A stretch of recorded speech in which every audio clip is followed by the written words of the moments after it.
സിനിമാറ്റ് സീരിയലിന്റെ വരാനിരിക്കുന്ന ഒരു എപ്പിസോഡ് റിവ്യൂ വിശേഷങ്ങളിലേക്ക് എല്ലാവർക്കും സ്വാഗതം. ഹോസ്പിറ്റൽ വാസമൊക്കെ കഴിഞ്ഞ് നയന നേരെ തിരിച്ച് വീട്ടിലേക്ക് എത്തുകയാണ്. അവിടെ എത്തുന്ന സമയത്താണ് കേട്ടോ ഗോവിന്ദൻ നയനയ്ക്ക് വയ്യ എന്നുള്ള കാര്യങ്ങളെക്കുറിച്ചൊക്കെ അറിയുന്നത്. നയനയെ കൊണ്ടുവരുന്ന ആ രീതി കാണുമ്പോൾ തന്നെ ഗോവിന്ദൻ ആകെ ടെൻഷനാവുന്നുണ്ട്. എന്താ മോളെ, എന്താ നിനക്ക് പറ്റിയെന്നുള്ള കാര്യം ചോദിക്കുമ്പോൾ അച്ഛ എനിക്കൊരു കുഴപ്പമില്ല എന്ന് പറയണേ. ഗോവിന്ദട്ടൻ സമാധാനമായിട്ടിരിക്കും, നമുക്ക് എല്ലാ അകത്ത് പോയിട്ട് സംസാരിക്കാമെന്ന് കനകയും പറയാണ്. നയനയെ കൊണ്ടുവരാനാണെങ്കിൽ ആദർശം കൂടെയുണ്ട് കേട്ടോ. അച്ഛൻ പേടിക്കൊന്നും വേണ്ട, എല്ലാം ഉള്ളിലെത്തിയതിന് ശേഷം വിശദമായിട്ട് ഞാൻ തന്നെ പറയാമെന്ന് പറയുകയാണേ. വാ നയനമോളെ കൊണ്ടുവന്ന് അകത്ത് കിടത്ത് എന്ന് പറഞ്ഞ് ഗോവിന്ദൻ നയനമോളുടെ ആ സ്ട്രക്ചറിൽ പിടിച്ചിട്ടൊക്കെയാണ് കേട്ടോ ഉള്ളിലേക്ക് കൊണ്ടുപോകുന്നത്. അങ്ങനെ നയനയെ ഉള്ളിൽ കൊണ്ടുപോയി കിടത്തുകയാണ് കേട്ടോ. ഇനിയെങ്കിലും ആരെങ്കിലും ഒന്ന് പറ എന്താ എൻ്റെ മോൾക്ക് സംഭവിച്ചത് എന്നുള്ള കാര്യം. അത് ഗോവിന്ദേട്ട എന്ന് പറഞ്ഞ് കനക തുടങ്ങുമ്പോഴേക്കും ആദർശ് പറയുന്നുണ്ട്, അച്ഛൻ്റെ മോള് വലിയൊരു പ്രവൃത്തിയാണ് ചെയ്തത്. എൻ്റെ അമ്മയ്ക്ക് കരൾ ദാനമായിട്ട് നൽകിയത് നയനയാണെന്ന് പറയാണേ. ഇത് കേൾക്കുമ്പോൾ ഗോവിന്ദൻ ഞെട്ടുന്നുണ്ട് കേട്ടോ. അച്ഛൻ്റെ അടുത്ത് പറയാതിരുന്നത് തെറ്റ് തന്നെയാണ്, ഞാനതിന് ആദ്യം മാപ്പ് ചോദിക്കുകയാണെന്ന് പറയുകയാണെന്ന് ആദർശ്. അയ്യോ മോനെ അതൊന്നും വേണ്ട.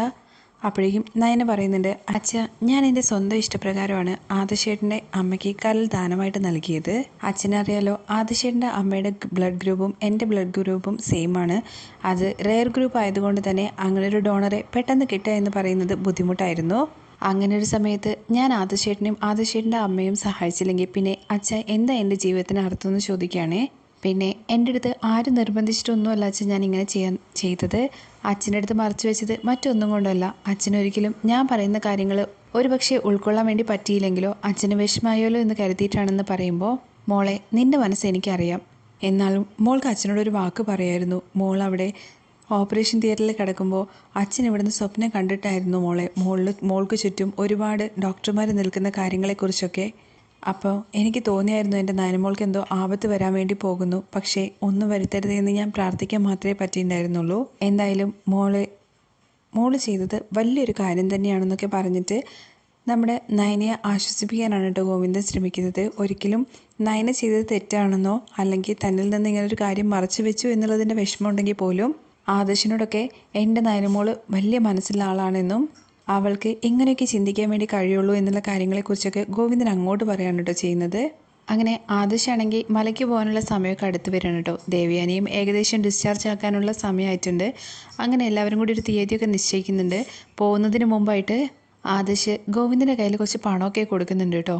ആദർശ് കൊടുക്കുന്ന പണം വാങ്ങാൻ വേണ്ടിയിട്ട് ഗോവിന്ദൻ മടി കാണിക്കുന്നുണ്ട് കേട്ടോ. എൻ്റെ മോള് നോക്കാനുള്ള പണമൊക്കെ ഞങ്ങളിവിടെ അധ്വാനിച്ചിട്ട് ഉണ്ടാക്കുന്നുണ്ട്, അതിന് മോൻ പണം തരേണ്ട കാര്യമൊന്നുമില്ല എന്ന് പറയുമ്പോൾ, അച്ഛനൊരിക്കലും എന്നെ ഒരു മരുമകനായിട്ട് കാണരുത്, സ്വന്തം മകനായിട്ട് കണ്ടാൽ മതി.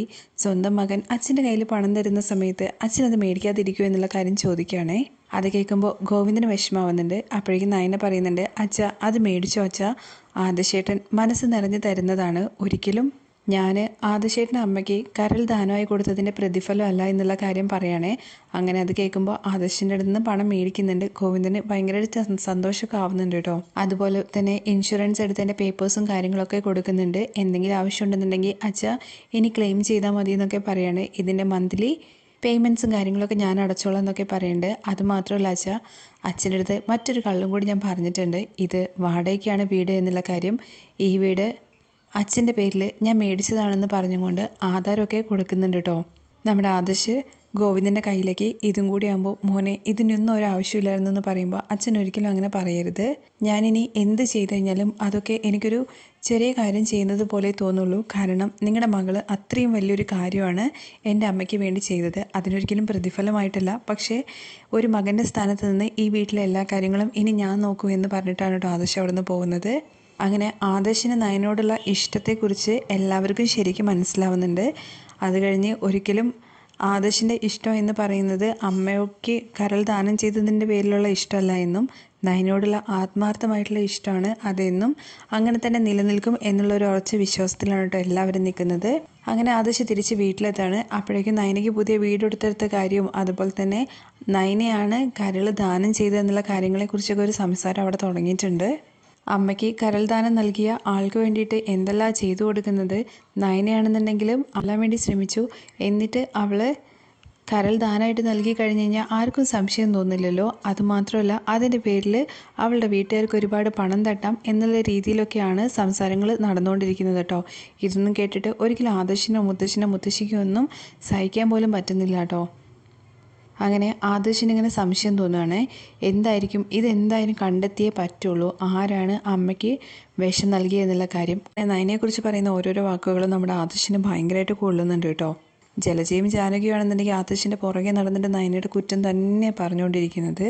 അങ്ങനെ ആദർശ് റൂമിൽ ഇങ്ങനെ ഇരിക്കുകയാണ് കേട്ടോ. എന്തായാലും അയ്യപ്പ, നാളെ ഞാൻ ആ പടി ചവിട്ടാൻ വേണ്ടിയിട്ട് അങ്ങോട്ട് യാത്രയ്ക്ക് തുടങ്ങുകയാണ്. അതിനു മുമ്പ് എനിക്കറിയണം എൻ്റെ അമ്മയ്ക്ക് വിഷം നൽകിയത് ആരാണെന്നുള്ള കാര്യം. അതുമാത്രമല്ല, നയന ഒരു തെറ്റും ചെയ്തിട്ടില്ല എന്നുള്ള കാര്യം എനിക്കറിയാം. പക്ഷേ ഇതിൽ ആരാണ് തെറ്റ് ചെയ്തതെന്ന് എനിക്കറിയണമെന്ന് പറയാൻ കേട്ടോ അയ്യപ്പൻ്റെ അടുത്ത് പ്രാർത്ഥിച്ചിട്ട്. അങ്ങനെ ആദർശ് ഇങ്ങനെ ഇരുന്ന് ഓരോ കാര്യങ്ങളിങ്ങനെ ആലോചിക്കുകയാണ്. അന്ന് നവ്യയുമായിട്ട് നമ്മുടെ അബി പുറത്ത് പോയതും അതുമാത്രമല്ല, അവളെ വീട്ടിൽ കൊണ്ടുപോയിട്ട് അവൾ പെട്ടെന്ന് സ്നേഹിക്കുകയും അതുപോലെ തന്നെ അമ്മ ഹോസ്പിറ്റലായതിനു ശേഷം ആ സ്നേഹം പോയ കാര്യങ്ങളെക്കുറിച്ചൊക്കെ നമ്മുടെ ആദർശിന് അറിയാമല്ലോ. അതുകൊണ്ട് തന്നെ അബിയെ വിളിച്ചിട്ട് ചോദ്യം ചെയ്യാനുള്ള പരിപാടിയാണ് നമ്മുടെ ആദർശ് ചെയ്യുന്നത്. അങ്ങനെ ആദർശ് അബിയുടെ റൂമിലേക്ക് ചെല്ലുകയാണ് കേട്ടോ. എന്താ അബി, നീ കിടന്നോന്ന് ചോദിക്കുമ്പോൾ ഇല്ല ഏട്ടാ. എന്താ? നാളെ മലയ്ക്ക് പോകുന്ന സമയങ്ങളെക്കുറിച്ച് പറയാൻ വേണ്ടിയിട്ടാണോ ഏട്ടൻ വന്നതെന്നുള്ള കാര്യം ചോദിക്കുമ്പോൾ അതൊക്കെ അവിടെ ഇരിക്കട്ടെ, നീ ഇപ്പോൾ ഒരു സ്വാമിയാണ്, അതുകൊണ്ട് നീ ഒരിക്കലും എൻ്റെ അടുത്ത് കള്ളം പറയരുതെന്ന് പറയണേ. ഏട്ടൻ ഞാൻ കള്ളം പറയാനോ? ഏട്ടനോടോ? ഒരിക്കലും ഇല്ല എന്നൊക്കെ പറയുന്നുണ്ടേ. നീ എന്തിനാ നവ്യയ്ക്ക് കൊടുക്കാൻ വേണ്ടി വെച്ചിരുന്ന പാലിനകത്ത് വിഷം കലക്കി എന്നുള്ള കാര്യം ചോദിക്കുമ്പോൾ ഏട്ടൻ ഞാനൊരിക്കലും എൻ്റെ കുഞ്ഞിനെ കൊല്ലാനുള്ള പരിപാടി ഒന്നും ചെയ്യില്ല എന്നൊക്കെ പറയുമ്പോൾ അബി, നീ സത്യം പറയണം, നീയാണോ നിൻ്റെ അമ്മയാണോ ഇത് ചെയ്തതെന്നുള്ള കാര്യം ചോദിക്കുമ്പോൾ ഏട്ടാ ഒരിക്കലും ഞാനല്ല, നീ ഈ സത്യം ഇപ്പോൾ തുറന്ന് പറഞ്ഞിട്ടില്ലെങ്കിൽ നീ മലയ്ക്ക് പോയി തിരിച്ചു വന്നു കഴിഞ്ഞാൽ നീയും നിൻ്റെ അമ്മയും ഈ വീട്ടിലുണ്ടാവില്ല, ഇത് ആദർശ് പറയുന്ന വാക്കാണെന്ന് പറയണേ. അപ്പോഴേക്കും അബിക്ക് ആകെ ടെൻഷനാവുന്നുണ്ട് കേട്ടോ. ഇല്ല ഏട്ടാ, ഒരിക്കലും ഞാനോ എൻ്റെ അമ്മയോ അങ്ങനെ ചെയ്തിട്ടില്ല, നിങ്ങളത് ചെയ്തിട്ടില്ലെങ്കിൽ മറ്റാരത് ചെയ്തത്, വേറെ ആരും അത് ചെയ്യില്ല എന്ന് പറയണേ. ഒരിക്കലും നീയോ നിൻ്റെ അമ്മയോ നവ്യയെ മരുമകളായിട്ട് സ്വീകരിച്ചിട്ടില്ല, ഇപ്പോഴും അതെ അങ്ങനെ തന്നെയാണ്, അതുകൊണ്ട് നിങ്ങൾ മാത്രമേ അങ്ങനെ ചെയ്യുള്ളൂ എന്ന് പറയണേ. ഇല്ല ആദർശ് ഏട്ടാ, ഒരിക്കലും ഞാൻ അങ്ങനെ ചെയ്യില്ല എന്ന് പറയണേ. പക്ഷേ ആദർശ് നല്ലോണം കൊടുക്കുന്നുണ്ട് കേട്ടോ നമ്മുടെ അബിക്കിട്ടിട്ട്. സ്വാമിയാണെന്നറിയാം, പക്ഷേ തെറ്റ് ചെയ്യുന്നത് സ്വാമിയാണെങ്കിൽ പോലും അതിന് ശിക്ഷ വിധിക്കരുതെന്ന് ഒരു ദൈവങ്ങളും പറഞ്ഞിട്ടില്ല എന്നും കൂടി പറയുന്നുണ്ട് കേട്ടോ. അങ്ങനെ 4 കിട്ടുന്ന സമയത്ത് അബി പറയുന്നുണ്ട്, ഏട്ടാ ഞാൻ കാല് പിടിച്ച് പറയാം, ഒരിക്കലും ഞാനോ എൻ്റെ അമ്മയോ അതല്ല ചെയ്തതെന്നുള്ള കാര്യം പറയുമ്പോൾ നീ എങ്ങനെ ഇത്ര ഉറപ്പിച്ച് പറയുന്നത് നീയോ നിൻ്റെ അമ്മയല്ല ചെയ്തതെന്നുള്ള കാര്യത്തെക്കുറിച്ച്? അങ്ങനെയാണെങ്കിൽ പിന്നെ ഇതാരാ ചെയ്തെന്നുള്ള കാര്യം നിനക്കറിയാം, അത് സത്യം എൻ്റെ മുമ്പിൽ വെളിപ്പെടുത്തണം എന്നുള്ള കാര്യം പറയുകയാണേ. അതേട്ടാ അതെന്ന് പറയുമ്പോൾ സത്യം പറയടാ എന്ന് പറഞ്ഞിട്ടൊരു ഒറ്റൊന്നും കൂടി കൊടുക്കുകയാണേ. അത് ചെയ്തിരിക്കുന്നത് ഏട്ടാ അനാമികയുടെ അമ്മയും കൂടി ചേർന്നിട്ടാണെന്നുള്ള കാര്യം പറയുന്നുണ്ട്. ഇതിനെക്കുറിച്ച് നിനക്ക് എങ്ങനെ അറിയാം? ഈ കാര്യങ്ങളെക്കുറിച്ച് അമ്മയുമായിട്ട് അനാമികയുടെ അമ്മയും ഡിസ്കസ് ചെയ്തിട്ടുണ്ട് എന്നുള്ള കാര്യത്തെക്കുറിച്ച് പറയുന്നുണ്ട്. പക്ഷേ ഞാനോ അമ്മയോ ഇതിലൊരു കാര്യം ചെയ്തിട്ടില്ല എന്ന് പറയാണ്. ഓഹോ, അപ്പം അങ്ങനെയാണല്ലേ കാര്യങ്ങൾ. നീയൊക്കെ ഒരു നല്ല ഭർത്താവാണോടാ. നിനക്ക് കുഞ്ഞ് പിറക്കാൻ വേണ്ടി പോവാണ്, ആ കുഞ്ഞിനെ ഇല്ലാതാക്കാൻ വേണ്ടിയിട്ടല്ലേടാ നീ മറ്റുള്ളവരുടെ കൂടിയിട്ട് ഇത്രയും വലിയൊരു കാര്യം ചെയ്തത്. നീ ഒന്ന് ആലോചിച്ച് നോക്കത്, എൻ്റെ അമ്മ കുടിക്കുന്നതിന് പകരം നവ്യായിരുന്നു കുടിച്ചതെങ്കിൽ അവൾ ഇന്ന് ഹോസ്പിറ്റലിൽ കിടന്നേനെ, ആ കുഞ്ഞും പോയേനെ. അതല്ലേ നീയും നിൻ്റെ അമ്മയും കൂടി ഉദ്ദേശിച്ചത്. നിങ്ങളത് ചെയ്യുന്നതിന് പകരം അവരത് ചെയ്തു.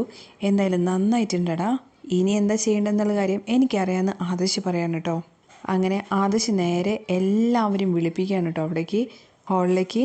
എന്നിട്ട് മുത്തശ്ശിൻ്റെ അടുത്തും മുത്തശ്ശിയുടെ അടുത്തും എല്ലാവരുടെ അടുത്തുമായിട്ട് പറയുന്നുണ്ട്, അച്ഛാ മുത്തശ്ശി എല്ലാവരും അറിയാൻ വേണ്ടിയിട്ടാണ് ഞാൻ ഈ കാര്യം പറയുന്നത്. അമ്മയും എൻ്റെ നയനയെ ഒരുപാട് തെറ്റിദ്ധരിച്ചിട്ടില്ലായിരുന്നോ? അവളാണ് അമ്മയ്ക്ക് വിഷം തന്നതെന്നുള്ള കാര്യമല്ലേ അമ്മ പറഞ്ഞത്. എന്നാൽ അതിൻ്റെ സത്യാവസ്ഥ എന്താണെന്നുള്ള കാര്യം എല്ലാവർക്കും അറിയണമെന്നുള്ള കാര്യം ചോദിക്കുമ്പോൾ മോനെ പറ, ആരാടാ എനിക്ക് വിഷം തന്നത്? ആ പാലിനകത്ത് ആരാടാ വിഷം കലക്കിയെന്നുള്ള കാര്യം ദേവയാനി ചോദിക്കുകയാണേ. അത് ചെയ്തവരും അത് കൂട്ടുനിന്നവരും തന്നെ ഇവിടെ സത്യം വെളിപ്പെടുത്തും അമ്മയെന്ന് പറയണം. അങ്ങനെ അബിയെ അങ്ങോട്ട് വലിച്ചുകൊണ്ട് വരുന്നുണ്ട് കേട്ടോ ആദർശ്. എന്നിട്ട് സത്യം പറയടാ എന്നുള്ള കാര്യം പറയുകയാണേ. അപ്പോഴേക്കും നമ്മുടെ മുത്തശ്ശിയൊക്കെ ഭയങ്കരമായിട്ട് ദേഷ്യം പിടിക്കുന്നുണ്ട് കേട്ടോ. എന്നിട്ട് അവിടെ കാരണം നോക്കിയിട്ടൊന്ന് കൊടുക്കുകയാണ് നമ്മുടെ മുത്തശ്ശൻ. സത്യം പറയടാ, ആരാ ഈ കാര്യം ചെയ്തത്? അത് മുത്തശ്ശ, അത് അനാമികയുടെ അമ്മയും കൂടി ചേർന്നാന്ന് പറയുമ്പോൾ അനാമികയുടെ അമ്മയും കൂടി അങ്ങ് ഞെട്ടിത്തരിച്ചങ്ങ് നിൽക്കുവാണ് കേട്ടോ. ഞങ്ങളോ? ചുമ്മാ അബി വെറുതെ ഓരോന്ന് പറയരുത്. ആരെങ്കിലും കുറ്റപ്പെടുത്താനാണെന്നുണ്ടെങ്കിൽ ഇവിടെ എത്ര പേരുണ്ട്, ഇന്ന് എൻ്റെ അമ്മേനെ ഇതിലേക്ക് പെടുത്തുന്നെന്നുള്ള കാര്യം ചോദിക്കുമ്പോൾ അനാമികയെ മിണ്ടി പോരുതെന്ന് പറയണം കേട്ടോ ആദർശ്. മുത്തശ്ശ, ആബി പറയുന്ന കാര്യം സത്യമാണ്. ഇവളും ഇവളുടെ അമ്മയും കൂടി വാക്കിങ്ങിന് പോകുന്ന സമയത്ത് ഇവളുടെ അച്ഛനാണ് ആ മെഡിസിൻ മേടിച്ചിട്ട് ഇവരുടെ കയ്യിൽ കൊടുത്തത്.